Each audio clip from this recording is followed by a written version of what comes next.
Hello, sixth graders. It's Miss James again, here to read another chapter of Matilda to you. Matilda by Roald Dahl. As you can see, I'm still rocking my crown.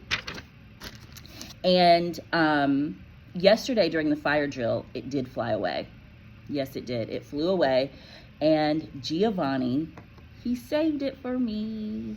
He went and got it and saved the day. So I'm still rocking my crown. Thank you, Malika. I still love it. Oh, and look, I'm wearing a bracelet that was given to me by Serenity. It says Reputation on there because you know I am a wannabe Taylor Swift fan. So I love it. I love all my things. Behind me, I have all my pictures and beautiful things that all my lovely kids have made for me. So I am a very, very happy teacher today. So let's get started. We are going to read a chapter. It is called The First Miracle. It's chapter 14. Let me find that page for you. But while I find that page, I want you to think in your mind, turn your thinking, crank your thinking on, and think about make a prediction about what the first miracle might be like. You don't have to say it out loud. Shh, shh, shh, shh, shh, shh. Don't say it out loud. Just say it in your mind. Let me find out what page it is for you. Are you thinking? Think about what the first miracle could mean. For you, it is page number Mr. one. You're needed in the main office right away, please. Let's see. Page 159. All right. So in your Matilda book, turn to page 159, and I'm going to start reading to you right now. The First Miracle. Matilda sat down again at her desk. The Trunchbull seated herself behind the teacher's table. It was the first time she had sat down during the lesson. Then she reached out a hand and took hold of her water jug. We know what's in that water jug, don't we? Okay. Still holding the jug by the handle, but not lifting it yet, she said, "I have never been able to understand why small children are so disgusting. They're the bane of my life. They're like insects. They should be got rid of as early as possible. We get rid of flies with fly spray and by hanging up fly paper. I have often thought of inventing a spray for getting rid of small children. How splendid it would be to walk into this classroom with a gigantic spray gun in my hands and start pumping it. Or better still, some huge strips of sticky paper. I would hang them all around the school and you'd all get stuck to them, and that would be the end of it. Wouldn't that be a good idea, Miss Honey?" "If it's meant to be a joke, Miss Headmistress, I don't think it's a very funny one," Miss Honey said from the back of the class. "You wouldn't, would you, Miss Honey?" the Trunchbull said. "And it's not meant to be a joke. My idea of a perfect school, Miss Honey, is one that has no children at all. One of these days I shall start up a school like that. I think it will be very successful." "The woman's mad," Miss Honey was telling herself. "She's round the twist. She's the one who ought to be got rid of." The Trunchbull now lifted the large blue porcelain water jug and poured some water into her glass. And suddenly, with the water, out came the long, slimy newt, straight into the glass. And here comes an automatopoeia. Plop. Yuck. The Trunchbull let out a yell and leapt off her chair as though a firecracker had gone off underneath her. And now the children also saw the long, thin, slimy, yellow-bellied, lizard-like creature twisting and turning in the glass, and they squirmed and jumped about as well, shouting, "What is it? Oh, it's disgusting. It's a snake. It's a baby crocodile. It's an alligator." "Look out, Miss Trunchbull," cried Lavender. "I'll bet it bites." The Trunchbull, this mighty female giant, stood there in her green breeches, quivering like a blancmange.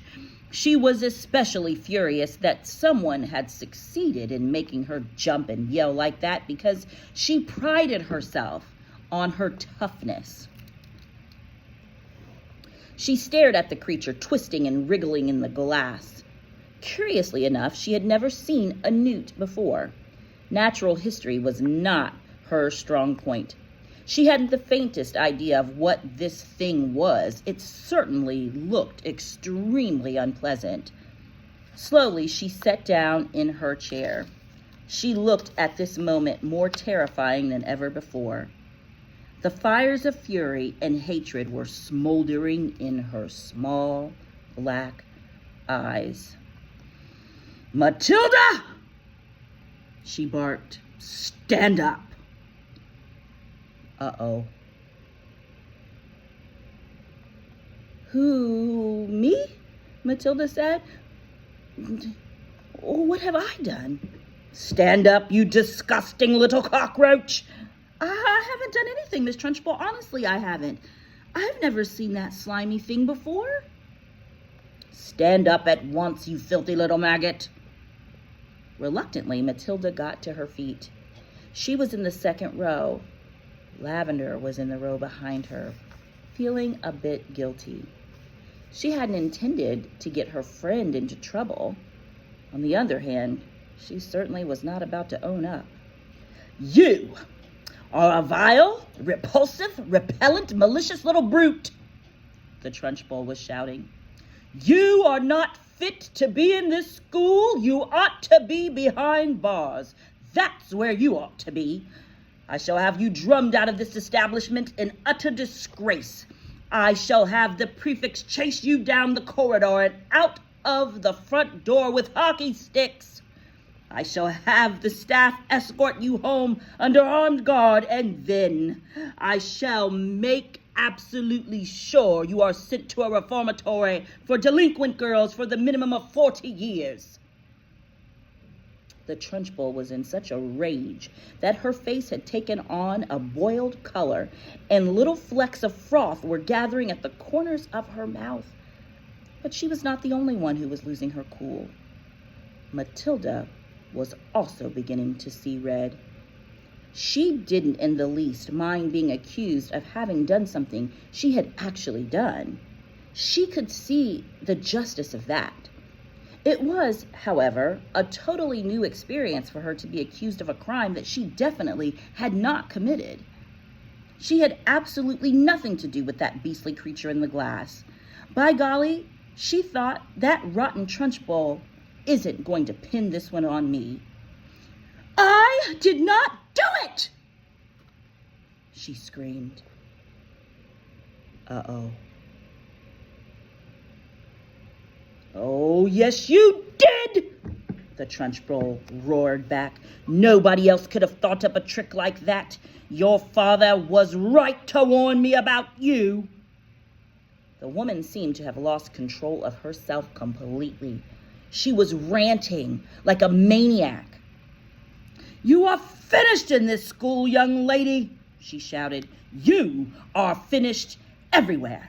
I shall personally see to it that you are put away in a place where not even the crows can land their droppings on you. You will probably never see the light of day again." "I'm telling you I did not do it!" Matilda screamed. "I've never even seen a creature like that in my life." "You have put a crocodile in my drinking water," the Trunchbull yelled back. "There is no worse crime in the world against a headmistress. Now sit down and don't say a word. Go on, sit down at once." "But I'm telling you," Matilda shouted, refusing to sit down. Uh-oh.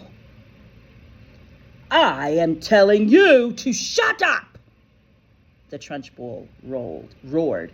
"If you don't shut up at once and sit down, I shall remove my belt and let you have it with the end that has a buckle."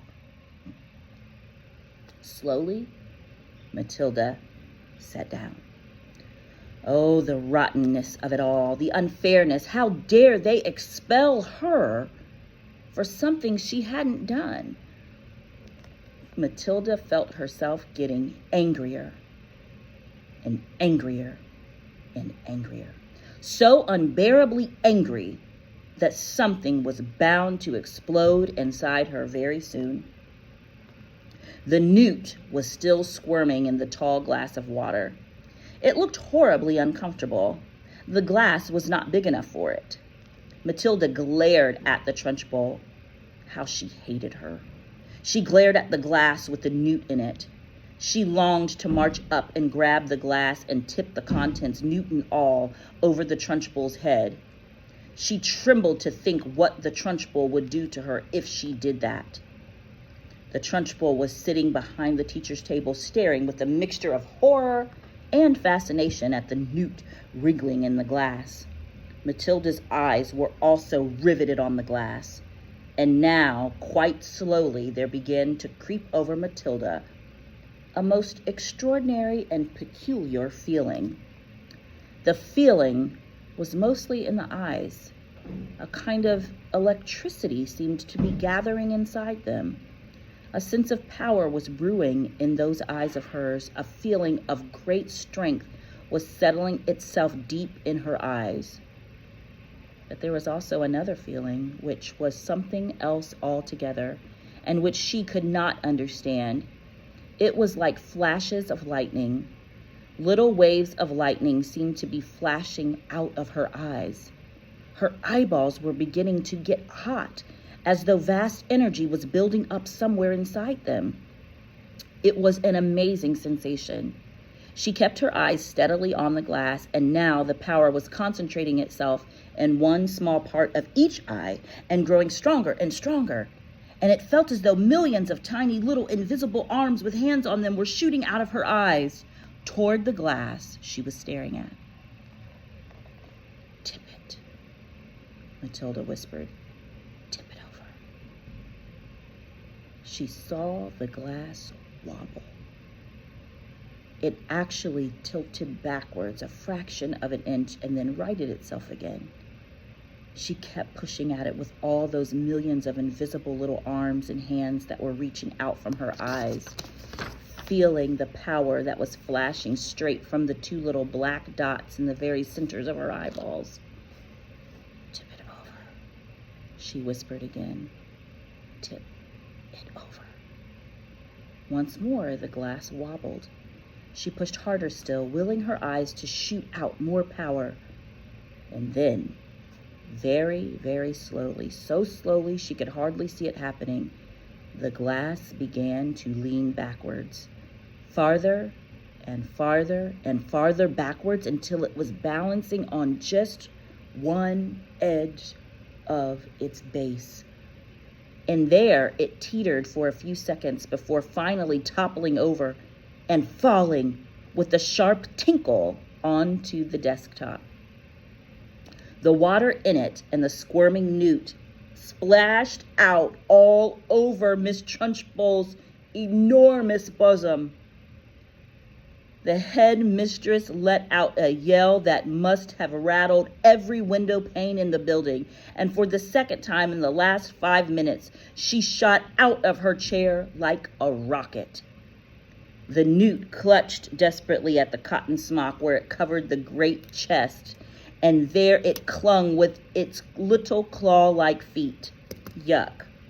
The Trunchbull looked down and saw it, and she bellowed even louder, and with a swipe of her hand, she sent the creature flying across the classroom. It landed on the floor beside Lavender's desk, and very quickly she ducked down and picked it up and put it into her pencil box for another time. A newt, she decided, was a useful thing to have around. The Trunchbull, her face more like a boiled ham than ever, was standing before the class, quivering with fury. Her massive bosom was heaving in and out, and the splash of water down the front of it made a dark, wet patch that had probably soaked right through to her skin. "Who did it?" she roared. "Come on, own up, step forward. You won't escape this time. Who is responsible for this dirty job? Who pushed over this class? Nobody answered. The whole room remained silent as a tomb. "Matilda!" she roared. "It was you. I know it was you."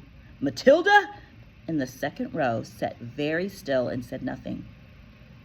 A strange feeling of serenity and confidence was sweeping over her, and all of a sudden, she found that she was frightened by nobody in the world. With the power of her eyes alone, she had compelled a glass of water to tip and spill its contents over the horrible headmistress, and anybody who could do that could do anything. "Speak up, you clotted carbuncle!" roared the Trunchbull. "Admit that you did it!" Matilda looked right back into the flashing eyes of this infuriated female giant and said with total calmness, "I have not moved away from my desk, Miss Trunchbull, since the lesson began. I can say no more." Suddenly, the entire class seemed to rise up against the headmistress. She didn't move," they cried out. "Matilda didn't move. Nobody moved. You must have knocked it over yourself." "I most certainly did not knock it over myself," roared the Trunchbull. "How dare you suggest such a thing like that? Speak up, Miss Honey. You must have seen everything. Who knocked over my glass?" "None of the children did, Miss Trunchbull," Miss Honey answered. "I can vouch for it that nobody has moved from his or her desk all the time you've been here, except for Nigel, and he has not moved from his corner." Miss Trunchbull glared at Miss Honey. Miss Honey met her gaze without flinching. "I'm telling you the truth, headmistress," she said. "You must have knocked it over without knowing it. That sort of thing is easy to do." "I am fed up with you useless bunch of midgets," roared the Trunchbull. "I refuse to waste any more of my precious time in here." And with that, she marched out of the classroom, slamming the door behind her. In the stunned silence that followed, Miss Honey walked up to the front of the class and stood behind her table. "Phew," she said. "I think we've had enough school for one day, don't you? The class is dismissed. You may all go out into the playground and wait for your parents to come and take you home." I love Miss Honey. So we are done with that chapter. Our next chapter, this one was called The First Miracle. Our next chapter is called The Second Miracle. I can't wait to read this. We're going to read this tomorrow. We have no school on Friday, but Monday we will be back to Matilda. Have a great day, 6th graders. I love you all so very much.